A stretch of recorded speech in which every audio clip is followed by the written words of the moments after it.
علیکم ورحمۃ اللہ وبرکاتہ۔ حاضرین کرام، جیسا کہ آپ کو معلوم ہے، آپ کے دینی سوالات کے جوابات ہر پیر اور جمعرات کو دیے جاتے ہیں۔ اس دفعہ ہمیں جو سوالات موصول ہوئے ہیں ان میں ایک سوال یہ ہے، کیا ناخن بڑھانا ٹھیک ہے؟ نبی پاک صلی اللہ علیہ وسلم کے پاس جبرائیل امین بہت جلد آیا کرتے تھے۔ ایک مرتبہ کچھ تاخیر ہو گئی۔ آپ نے پوچھا، جبرائیل کیا بات ہے، اب کے کئی دن ہو گئے اور اتنی تاخیر سے آئے ہو؟ تو جبرائیل امین نے فرمایا کہ آپ کی محفل میں کچھ لوگ ایسے بیٹھے ہوئے تھے جن کے ناخن بڑے ہوئے تھے، تو ہم ایسی جگہوں کے اوپر نہیں آتے۔ اور اس کے ساتھ ساتھ میں آپ کو ایک اور روایت بتا دوں، جہاں کتا موجود ہو، جہاں تصویر موجود ہو، وہاں پر بھی رحمت کے فرشتے نہیں آتے۔ لہذا ناخن کا بڑھانا طبی لحاظ سے، میڈیکلی طور پر اور اسلام کے اعتبار سے ناخن بڑھانا بالکل غلط ہے، اور مصنوعی ناخن لگانا یہ بھی غلط ہے۔ لہذا نبی پاک صلی اللہ علیہ وسلم جیسے ہر جمعے کو حجامت فرمایا کرتے تھے، اسی طرح ہمیں بھی چاہیے کہ ہر جمعے والے دن ہم اپنے ناخن کاٹ لیا کریں، اس کو بڑھنے نہ دیں۔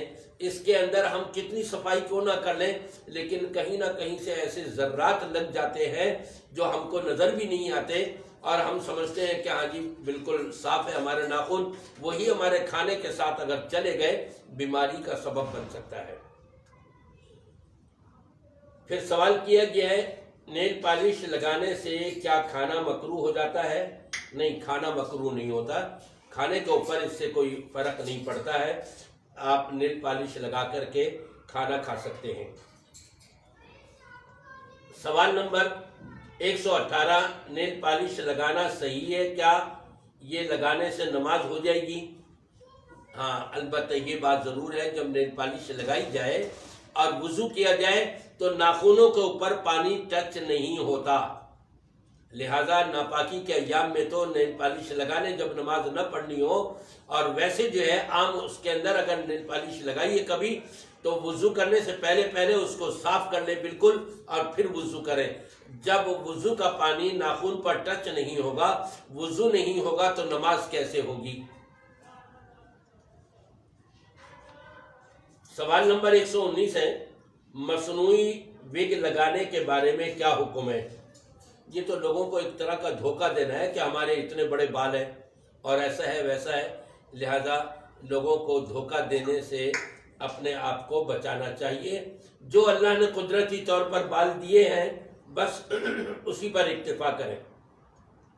سوال نمبر 120، فیشن کے طور پر آنکھوں کا کلر چینج کرنے کے لیے لینس لگانے کا کیا حکم ہے؟ فیشن کے طور پر یہ نہیں کرنا چاہیے۔ جب آپ کلر چینج کریں آپ کی آنکھوں پر بھی اثر پڑے گا، گویا کہ آپ اپنی آنکھوں کے دشمن بنی ہوئی ہیں، اور اللہ فرماتا ہے وَلَا تُلْقُوا بِأَيْدِيكُمْ إِلَى التَّهْلُكَةِ، اپنے ہاتھوں اپنے آپ کو ہلاکت میں مت ڈالو۔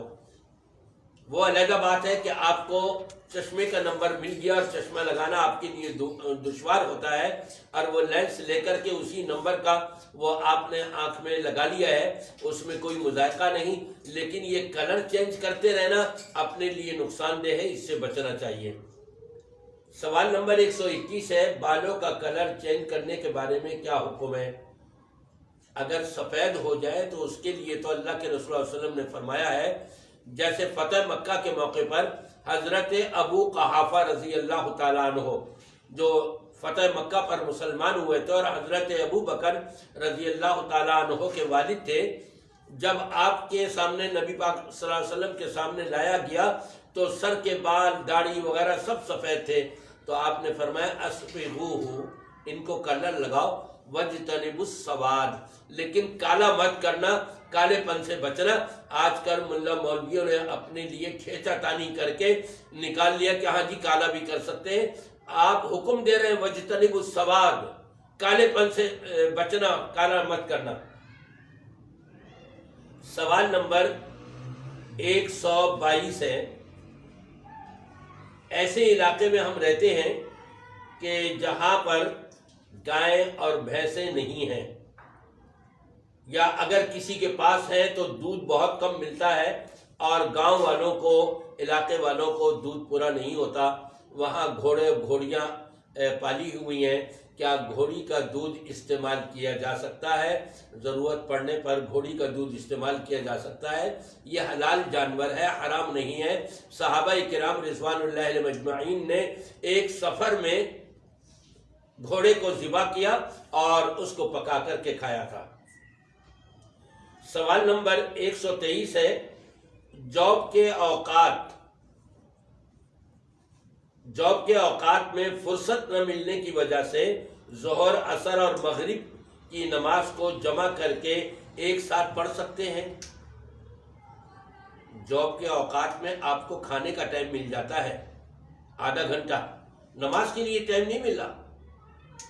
ایک 8-10 منٹ کی وہ نماز ہے، فرض نماز بھی اگر پڑھے اس کے لیے ٹائم نہیں ملا، یہ معمول بنا لینا گناہ ہے۔